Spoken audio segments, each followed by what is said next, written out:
Kita bersekutu dalam doa sepanjang malam ini dan kita bersyukur pada Tuhan. Semua terjadi hanya oleh hamba Tuhan. Tidak ada yang merasa aku karena aku setia berdoa maka aku pasti ada dalam persekutuan doa. Tapi kita sama-sama, kita setiap saat, setiap waktu kita mau belajar dan belajar kepada Tuhan. Sekalian, malam hari ini saya merasa satu kehormatan yang diberikan kepada saya kalau saya diberi tugas untuk melayani, menyampaikan firman Tuhan. Sejak saya terima tugas itu saya sudah bingung ya apa yang akan saya berikan ya pada malam hari ini. Kurang lebih separuh dari yang ada ini adalah hamba-hamba Tuhan. Ya, saya semua hamba Tuhan, ya. Puji nama Tuhan. Apa yang akan saya berikan? Tapi saya berdoa pada Tuhan, bukan saya yang memberikan, tapi saya minta kepada Tuhan, biarlah Tuhan sendiri yang berbicara. Ya, kita itu hamba Tuhan, itu jemaat Tuhan, kita semua kita memperhadapkan diri masing-masing mau menerima apa yang daripada Tuhan. Sebelumnya saya berpikir apa yang saya akan berikan, apa yang akan saya sampaikan, mau bicara mengenai hal bertobat. Dan mungkin saya ingin percaya semua yang hadir pada malam hari ini soal ungkapan atau ajaran daripada Tuhan dalam hal bertobat. Kita semua anak-anak Tuhan, hamba Tuhan pasti melakukannya. Bertobat dari segala hal-hal yang dulu kita lakukan dan kita tahu itu adalah kebencian daripada Tuhan. Dan kita sudah bertobat, kita mau berjalan di atas kebenaran firman Allah. Saudara sekalian, puji nama daripada Tuhan. Kalau saya dipercayakan untuk menyampaikannya, saya berpikir di mana Tuhan, apa yang saya berikan. Tapi puji Tuhan, Tuhan berikan petunjuk, ya. Dan saya tahu sekali lagi bukan dari saya minta dari Tuhan, biarlah Tuhan sendiri yang berbicara, baik itu kepada hamba Tuhan, baik jemaat yang hadir, kita siap menerima apa yang dari Tuhan. Amin, sekalian. Puji nama Tuhan. Baiklah, saya akan mengajak kita membuka firman Tuhan yang terdapat di dalam kitab Yakobus. Kitab Yakobus pasalnya yang keempat, ayatnya yang ke-13. Kitab Yakobus ini yang ditulis oleh Rasul Yakobus, ya. Sekalian, saya melihatnya ada 13 judul. Dan judul yang akan saya berikan adalah judul yang ke-10. Ada 13 judul yang ke-10 yaitu dalam Yakobus pasal yang keempat ayat yang ke-13 sampai ayatnya yang ke-17. Saya akan bacakan judulnya, saya bacakan dulu. Jangan melupakan Tuhan dalam perencanaan. Saudara sekalian, puji nama daripada Tuhan. Kalau ini diberikan, saya tertarik dengan judul ini. Judul ini mengatakan jangan melupakan Tuhan dalam perencanaan. Dari ayat 13 mengatakan, jadi sekarang hai kamu yang berkata hari ini atau besok kami berangkat ke kota Anu dan di sana kami akan tinggal setahun dan berdagang serta mendapatkan untung. Ayat 14. Sedang kamu tidak tahu apa yang akan terjadi besok. Apakah arti hidupmu? Hidupmu itu sama seperti uang yang sebentar saja kelihatan melaluinya. 15. Sebenarnya kamu harus berkata, jika Tuhan menghendakinya, kami akan hidup dan berbuat ini dan itu. Tetapi sekarang kamu memegahkan diri dalam congkakmu. Semua kemegahan yang demikian adalah salah. Ayat 17. Jika seorang tahu bagaimana ia harus berbuat baik, tetapi ia tidak melakukannya, ia berdosa. Saudara sekalian, saya katakan saya tertarik dengan judul ini, puji nama Tuhan. Kalau judul ini mengatakan jangan melupakan Tuhan dalam perencanaan.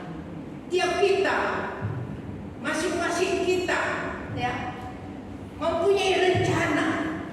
Dari mungkin saya katakan mulai dari anak remaja, mungkin sekarang dia sudah duduk di SMP kelas 3. Mulai ada rencana, setelah aku selesai SMP ini aku mau kemana, apa yang akan aku ambil, pelajaran bagian apa yang akan aku ambil, apakah hukum, apakah ekonomi, dan lain sebagainya. Tiap mempunyai rencana. Karena dia mempunyai rencana dan mengambil satu kepastian, oh ini rencanaku. Dan kalian demikian, orang tua pun demikian. Tiap hari sebelum dia melangkah di hari yang baru, ya, mungkin kemarinnya dia sudah berencana, oh besok, ya, akan begini, aku akan pergi, aku akan berbuat ini, berbuat itu, ya, mempunyai rencana. Atau ibu-ibu punya rencana, hari ini aku makan, misalnya hari ini aku masak sayur asam, besok aku mau punya rencana untuk keluargaku, aku masak yang lain. Itu rencana. Sekalian masing-masing kita punya rencana. Entah itu anak-anak, anak remaja, pemuda, dan ibu-ibu, bapak-bapak punya rencana. Dan rencana itu untuk masa depan yang kita rindukan, satu masa depan yang bahagia, satu masa depan yang memenuhi, ya, keinginan, kemauan kita. Puji nama daripada Tuhan. Kalau sebabnya di sini Rasul Yakub dia menyampaikan itu, tiap kita, terlebih orang percaya, ya, untuk jangan melupakan Tuhan, ya, dalam perencanaan. Jangan melupakan atau jangan mengabaikan Tuhan. Harus kita tahu bahwa Tuhan itu ada, dan kita senantiasa melibatkan Tuhan dalam setiap ayunan langkah kita, dalam segala rencana yang kita akan ambil. Sekalian di sini kita akan melihat dalam firman Tuhan, ada orang-orang yang melakukan seperti ini, ya. Mereka lupa bahwa ada Tuhan, sehingga tidak melibatkan Tuhan dalam rencananya. Tapi ada juga, ya, tentunya orang percaya yang tidak melupakan Tuhan dan melibatkan Tuhan dalam perencanaan. Di dalam firman Tuhan kita terdapat di dalam perjanjian lama, tentunya kita melihat di situ ada satu keluarga, ya, kita tentunya sudah banyak membaca keluarga daripada Elimelek, Naomi, dan dia mempunyai 2 anak, Mahlon dan Kilion. Dan kalian, mereka tinggal di Bethlehem Efrata sana, di tanah Israel. Diceritakan, kita membaca di kitab Rut 1 dan pasal 1 seluruhnya kita membaca apa yang dilakukan oleh keluarga Elimelek ini, di mana mereka tinggal di Bethlehem Efrata sana terjadi kelaparan. Ini penyebab kelaparan sehingga mereka mengambil langkah untuk tinggalkan Bethlehem, tinggalkan tempat di mana mereka ditetapkan oleh Tuhan. Mereka pergi kemana? Mereka pergi ke Moab. Elimelek, Naomi, dan kedua anaknya laki-laki, Mahlon dan Kilion. Dan kalian, karena mereka tidak bertanya-tanya kepada Tuhan, mereka tidak melibatkan Tuhan, karena ada persoalan, yaitu Dengan adanya kelaparan ini datang ketakutan. Ya, mungkin kalau kelaparan 1-2 hari lo bisa tahan, apalagi kalau senang puasa lo enggak apa-apa. Tapi kalau itu berlanjut sampai berbulan-bulan bahkan bertahun, ya, ini yang menjadi ketakutan daripada keluarga Elimelek ini, sehingga mereka bertindak. Ayo, ya, seperti apa yang dikatakan di dalam Yakobus pasal ada di ayat yang ke-13 tadi, ya. Hai kamu, ya, yang mempunyai rencana hari ini atau besok aku akan pergi ke satu tempat, akan memperbaiki hidupku, akan memperbaiki keluargaku, dan mau mencari untung di tempat itu. Tapi ayat yang selanjutnya mengatakan, sementara memikirkan itu, sementara merencanakan itu, dia tidak pikir bahwa hidup ini, hidup kita manusia itu seperti uang. Sebentar kelihatan, namanya uang, sebentar kelihatan, sebentar hilang. Itu yang tidak, ya, yang seringkali tidak dipikirkan. Yang dipikirkan, aku mau ke sana, aku mau ke Moab, aku mau ke luar negeri supaya dapat keuntungan, supaya banyak uang. Saya tidak tahu, ya, di tempat saya ada beberapa mereka yang, ya, supaya ada kelihatan punya rumah yang baik ke luar negeri. Ya, tidak apa-apa, tidak ada salahnya ya, dipersilahkan siapa saja. Tapi seperti ayat ini mengatakan, jangan melupakan Tuhan. Artinya melupakan. Dia tahu ada, tapi sepertinya tidak ada, sehingga tidak melibatkan. Anda perlu Tuhan. Kalau mau kemana-mana, tidak perlu berdoa. Oh, rencanaku sudah bulat, aku pasti ke sana untuk mendapatkan, ya, untuk berdagang, untuk mendapatkan keuntungan, untuk mendapatkan kebahagiaan. Seperti yang dipikirkan, rasanya itu sudah merupakan satu janji yang pasti, sehingga tidak perlu berdoa. Pastilah, apalagi ya, punya kemampuan, keahlian, bagian, ya, sudah sekolah tinggi, sudah mempunyai ilmu yang tinggi. Oh, gampang, aku ke luar negeri gampang, dan lain sebagainya. Itu yang seringkali dipikirkan manusia. Dia mengandalkan kemampuannya, mengandalkan kebisaannya, sehingga dia lupa, dia betul-betul melupakan Tuhan. Demikian terjadi dalam keluarga Elimelek ini. Sekalian, bertindaklah mereka.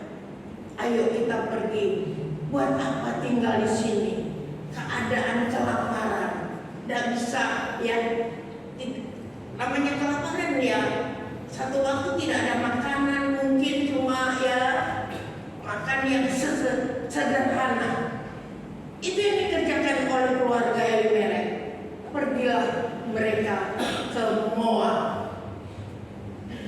Diceritakan dalam firman Tuhan, kurang lebih 10 tahun mereka ada di sana. Sekalian, namun 10 tahun, ya, mati Elimelek, kepala keluarga, yang menghendaki supaya nanti ada kebahagiaan, ada keuntungan nanti kalau tinggal di Moab. Ya, sekalian, tinggal Naomi dengan kedua anaknya, Mahlon dan Kilion. Mereka berusaha bertahan. Akhirnya nyusul kedua anak laki-lakinya yang sangat menjadi tumpuan harapan. Kepala keluarga sudah nggak ada, ya, tinggal Naomi dan kedua anaknya. Tapi apa yang terjadi? Sekalian, sempat Mahlon Kilion mempunyai istri, yaitu Orpa dan Ruth. Sekalian, kepahitan yang dialami oleh Naomi, kepahitan, ya, mengambil mantu Orpa dan Ruth. ketika setelah ada anak mantu Orpa dan Ruth, ya nyusul si Mahlon dan Kilion juga ikut berangkat, ya menyusul ayahnya. Kepahitan yang cukup besar yang dialami oleh Naomi. Dan sekalian, sementara itu, saat itu terdengarlah bahwa di tempat mereka asalnya di Bethlehem Efrata sana, Tuhan memperhatikan, mulai ada panenan, mulai ya Tuhan mengadakan sesuatu yang luar biasa. Timbullah kerinduan daripada Naomi. Aku tak pulang kampung, aku tak pulang ke Bethlehem Efrata. Sekalian, berpamitlah si Naomi ya kepada Orpa, Ruth, aku mau pulang ke negeriku. Sekalian, ada tangisan, berteriak mereka tangis dengan suara keras, firman Tuhan katakan demikian. Mereka tidak mau lepas dari mertuanya. Baik Orpa, baik Ruth tidak mau lepas. Tapi karena paksaan daripada Naomi, kamu mengharapkan apa lagi daripadaku? Aku tidak mungkin mau mempunyai anak lagi dan mengangkat kamu, menjadikan kamu anakku yang nanti akan lahir. Dan itu tidak mungkin. Jika Tuhan kehendaki aku kawin lagi, tidak mungkin ya. Kamu akan menunggu anakku itu yang lahir dan kamu yang menjadi untuk menggantikan Mahlon Kilion. Saudara sekalian, maunya Naomi besok aku tak pulang-pulang sendiri. Tapi dari kedua menantunya ini, ya tadinya mereka berkeras, akhirnya Orpa ngalah. Ya wes aku tak pulang ke orang tuaku. Tapi Ruth demikian, dia menangis, dia katakan tidak. Aku ikut di mana ibu tidur, di situ aku tidur, di mana ibu mati, aku mati di situ. Ya, bangsamu adalah bangsaku. Ketetapan daripada si Ruth ini. Dan kalian, jangan suruh aku pulang. Kemanapun ibu pergi, aku tetap pergi. Saudara sekalian, saya menyelidik, sinilah mulai ada rencana besar Allah di dalam keluarga Naomi ini. Bukan lagi lewat Elimelek, bukan lagi lewat Mahlon Kilion, tapi lewat Ruth. Hanya perjalanan pulang, ya orang-orang yang ada di Efrata, ya Bethlehem sana melihat, wow, itu Naomi. Tapi Naomi katakan, jangan panggil aku lagi Naomi. Arti Naomi itu kesukaan. Aku jangan panggil aku Naomi lagi. Panggil aku Mara. Mara bukan marah pakai hal. Mara ya. Mara yang berarti kepahitan. Dengan mengingat Mara, kita tentu akan mengingat di Keluaran 15 menceritakan dari Mara ke Elim. Ya, di Mara itu ada air. Ketika bangsa Israel dalam keadaan haus, mereka bingung, mereka bersungut-sungut kepada Musa. Tuhan katakan kepada Musa, lemparkan tongkatmu ke air, dan air itu menjadi manis. Air di Mara itu pahit. Dan kalian, hanya mereka berjalan terus sampai ke tempat yang bernama Elim. Di sana, di Elim sana, ya ada 70 pohon kurma, ada 12 mata air, ya senang sekali mereka di Elim. Dan kalian, terus sebabnya ketika orang-orang yang ada di Bethlehem Efrata, oh itu Naomi, jangan panggil aku Naomi, jangan panggil aku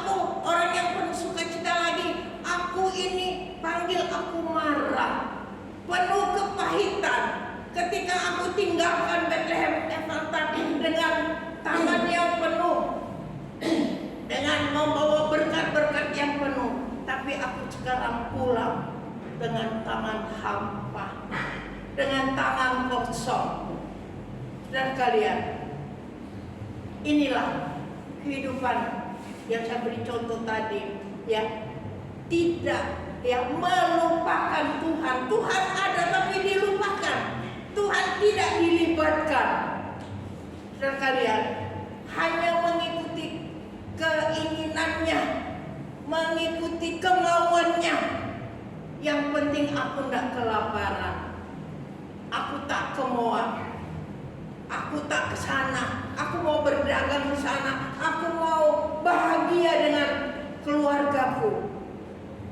Tapi apakah mereka mengalami kebahagiaan seperti apa yang dikatakan Naomi? Jangan panggil aku Naomi, panggil aku Mara. Aku penuh kepahitan, aku tak punya apa-apa lagi. Kira-kira orang yang ada di Bethlehem sana, lihat, belum pergi berangkat dari Bethlehem ini, bawa anaknya dua ganteng-ganteng, ya, bersama suaminya. Lo ini kok balik bawa orang perempuan. Masih ada pertanyaan-pertanyaan yang timbul dari orang yang ada di Bethlehem Efrata itu. Ya, mereka tentunya memperhatikan apa yang dikatakan oleh Naomi. Jangan aku dipanggil ya Naomi lagi. Panggil aku Mara. Kepahitan sejak aku tinggalkan Bethlehem. Ada pujian mengatakan, jangan kau tinggalkan Bethlehem. Kalau kau tak mau jatuh, jangan tinggalkan Tuhan Yesus. Kalau kau mau dapat teduh, rajin datang di kebaktian. Tuhan beri kita upahmu besar di surga, kekal selamanya. Jangan tinggalkan Bethlehem. Di Bethlehem, di situ lahirlah Juru Selamat dunia, Tuhan Yesus Kristus. Jangan tinggalkan Tuhan Yesus. Kalau kita sudah hidup bahagia di dalam Tuhan, sekalipun ada pencobaan, ada kesulitan, ada banyak hal yang mau menghambat kita maju dalam mengiring kepada Tuhan. Tapi sekali Yesus tetap Yesus. Amin. Jangan tinggalkan Yesus. Jangan tinggalkan Bethlehem. Kalau engkau mau hidup teduh, jangan menyontoh ya dalam kehidupan Naomi Elimelek. Dan kalian tinggal di tempat di mana Tuhan telah tetapkan. Di sini saya beri contoh kehidupan orang yang melupakan Tuhan. Haleluya. Kita tidak mau melupakan Tuhan. Tiap hari kita bangun pagi, ingat Tuhan. Saya boleh bangun dengan sehat. Ini karena kemurahan Tuhan. Ingat Tuhan. Kita bertelur di kaki Tuhan, bersyukur, berterima kasih kepada Tuhan. Itu yang menjadi maunya Tuhan. Tidak meninggalkan sedetik pun bersama Tuhan. Ada sukacita, amin, saudara kalian. Dan kita melihat, tadi saya memberi contoh kehidupan orang yang melupakan Tuhan. Di dalam kitab Yakub dikatakan jangan ya meninggalkan Tuhan di dalam perencanaan. Di dalam Yohanes pasal 2, di situ kita akan melihat satu cerita di situ juga. Dan kalian ya, di mana di negeri Kana. Di negeri Kana tidak disebutkan siapa yang mengadakan pesta perjamuan kawin. Dan kalian, Dan di situ diceritakan bahwa Ibu Yesus Maria juga ada di situ, ikut rewang. Korbannya kerabat ya. Jadi Ibu Maria rewang di situ. Dan selain itu kita melihat Yesus dan murid-muridnya juga mendapat undangan. Karena Maria, Ibu Yesus ada di situ, ya katakan rewang ya. Dan sekalian,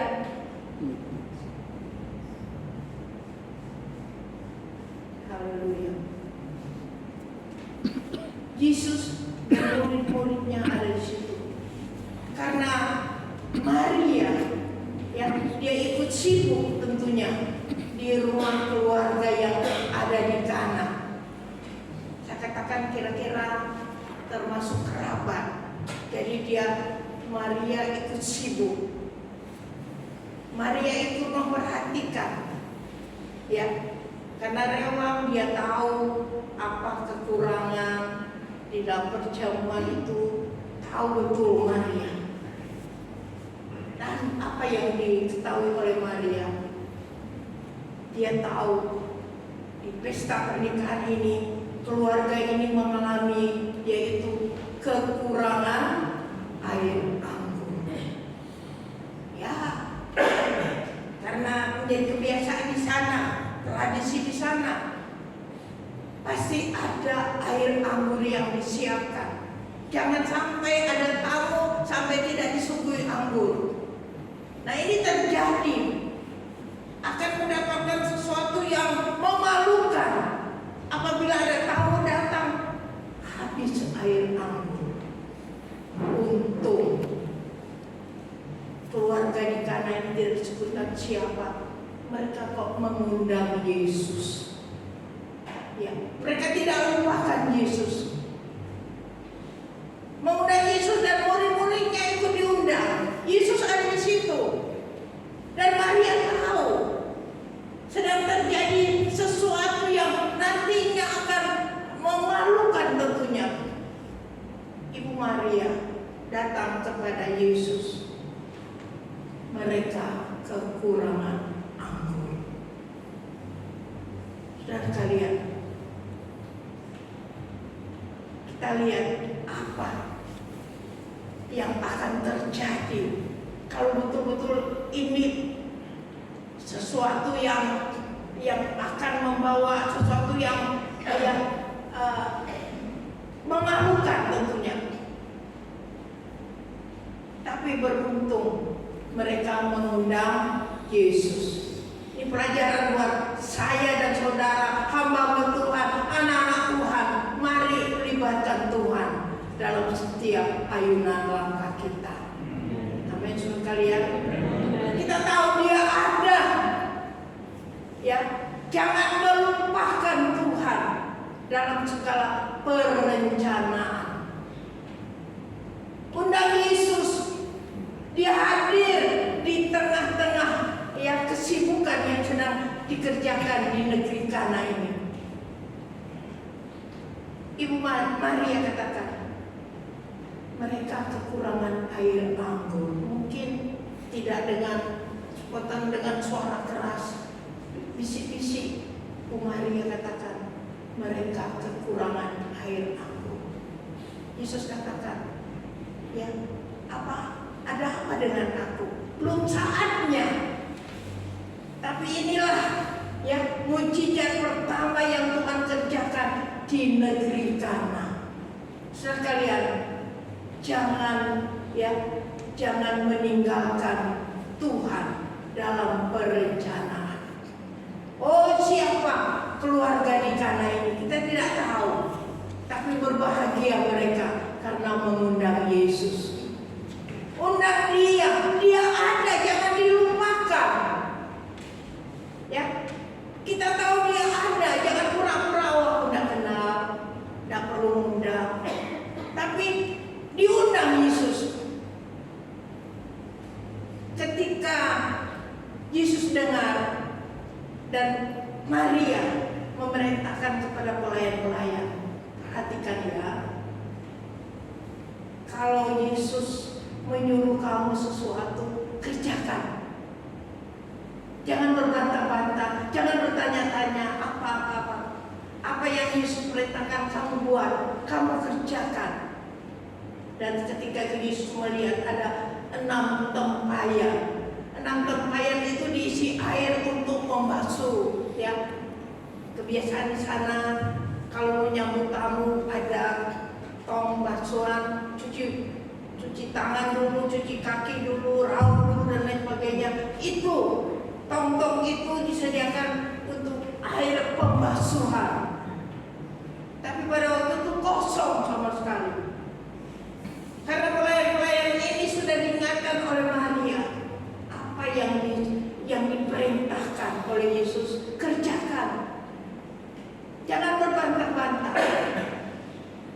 Lalu benar Yesus menyuruh isi gentong-gentong ini dengan air sumur, timba dan isi dengan air. Tidak diperintahkan campurkan ini, campurkan itu, tidak. Dan kalian, pokok isi saja hingga penuh, 6 tempayan penuh, dipenuhi dengan air yang diambil dari sumur. Tidak perlu campur apa-apa, pokok air ini tempayan ini dipenuhi air. Dan kalian, setelah dilihat Yesus semua itu sudah penuh dengan air, tidak disuruh apa-apa, ambil kayak buah anggur, campur anggur, ya. Tidak. Langsung Yesus katakan, cedoklah dan bawa kepada kepala perjamuan. Ya, pelayan-pelayan ini, orang ini kok aneh, enggak?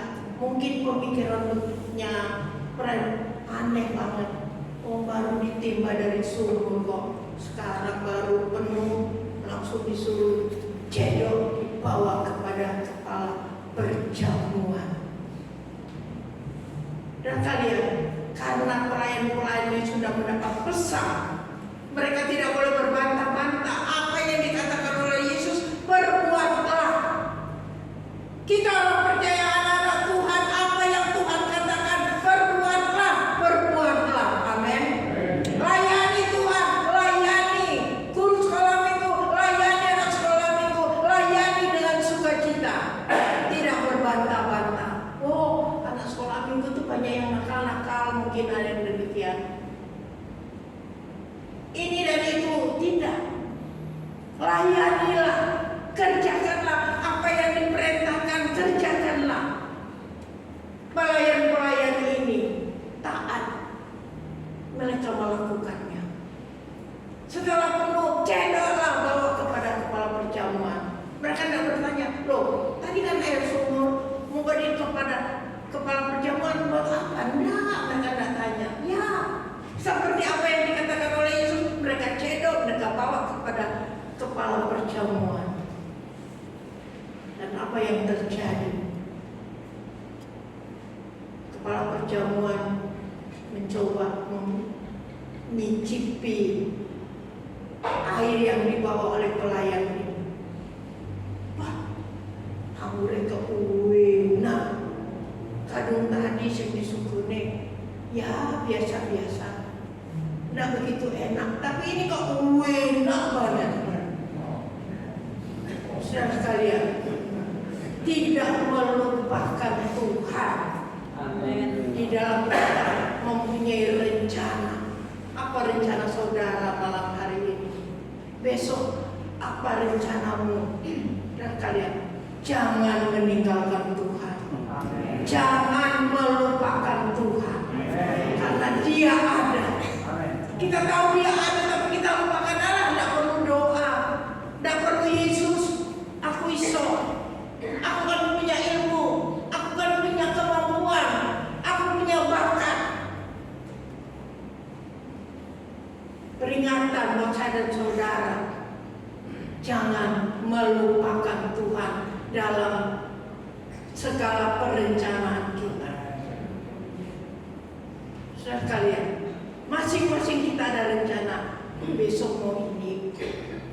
besok aku mau pergi, besok aku mau ambil perjalanan, besok aku mau Ancol, aku mau ke pasar, aku mau berdagang.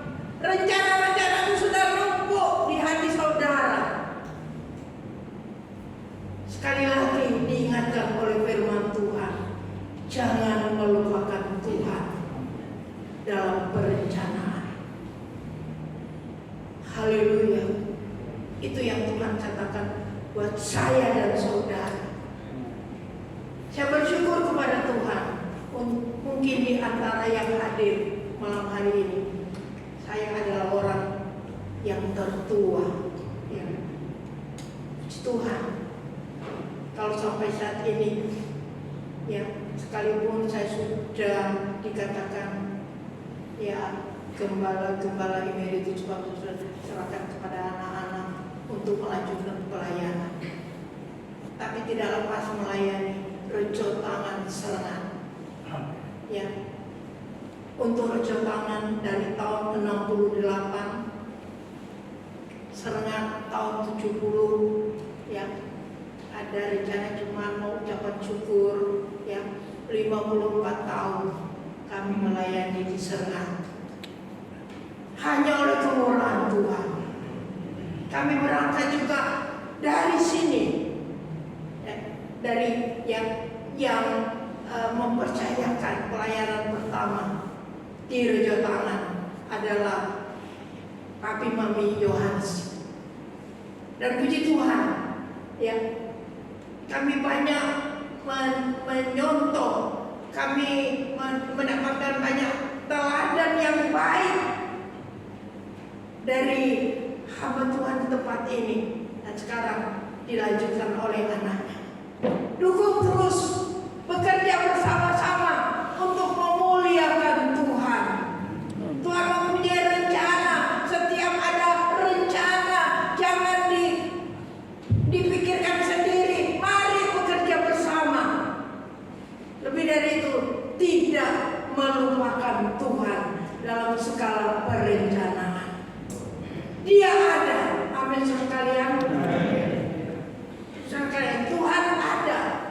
Jangan kita tidak perlu berdoa, tidak perlu minta bantuan doa, tidak perlu mungkin kita berkata demikian.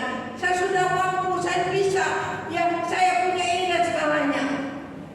Kita akan gagal, kita akan mengalami seperti yang dialami oleh keluarga Elimelek. Mereka melupakan Tuhan, mereka tahu ada Tuhan. Sekalian, tapi melupakan. Peringatan buat saya dan saudara. Ada rencana-rencana yang sedang saudara pikirkan. Firman Tuhan datang mengingatkan, jangan melupakan Tuhan. Amin. Tidak meninggalkan Tuhan. Berserah. Kalau Tuhan bekerja seperti apa yang dialami oleh keluarga yang ada di negeri Kana ini. Wow, luar biasa. Tidak bingung cari bagaimana, kekurangan anggur ini bagaimana.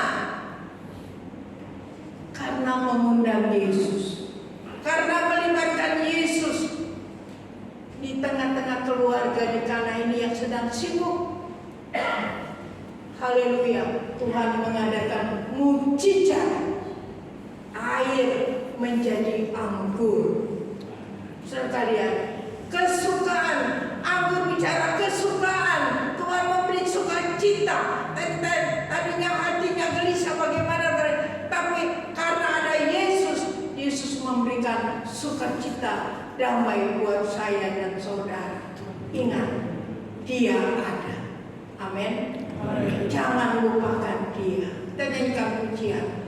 Engkau ada bersamaku di setiap musim hidupku. Haleluya. Haleluya. Engkau ada bersamaku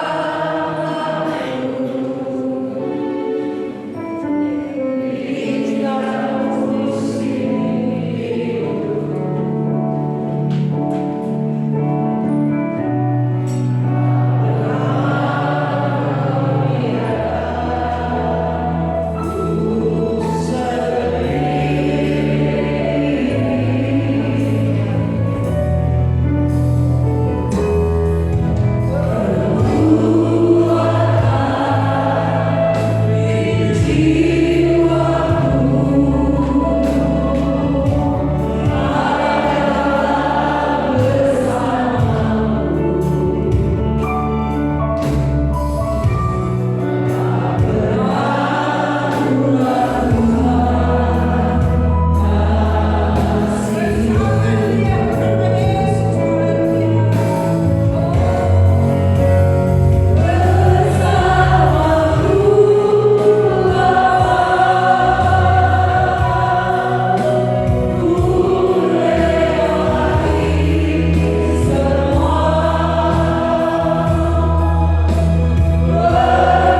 setia, Engkau selalu setia menantikan kami untuk tetap kembali kepada jalan-Mu. Terima kasih Tuhan Yesus, Engkau paling mengerti setiap tetesan air mata kami Tuhan. Suami kami, istri kami, anak-anak kami, bahkan orang-orang yang terdekat sekalipun tidak bisa mengerti sepenuhnya apa yang kami alami dan hadapi. Tetapi kami berterima kasih kami memiliki Yesus lebih dari segala-galanya. Bahkan sampai kedalaman hati kami Engkau tahu Tuhan. Terima kasih Tuhan Yesus, terima kasih. Terima kasih Tuhan, Engkau melihat setiap pergumulan anak-Mu. Kami berdoa sepakat hari ini Tuhan untuk berdoa buat Tante Meli yang mengalami sakit karena vertigo. Kami berdoa dalam nama Yesus. Dalam nama Yesus, segala sakit vertigo yang mengganggu tubuh daripada Tante Meli, di dalam nama Yesus kami tolong, kami hancurkan oleh biru Yesus, oleh kuasa Tuhan Yesus. Dalam nama Yesus, jamah Tante Meli Tuhan, sehingga dia dapat beraktivitas lagi melayani Tuhan.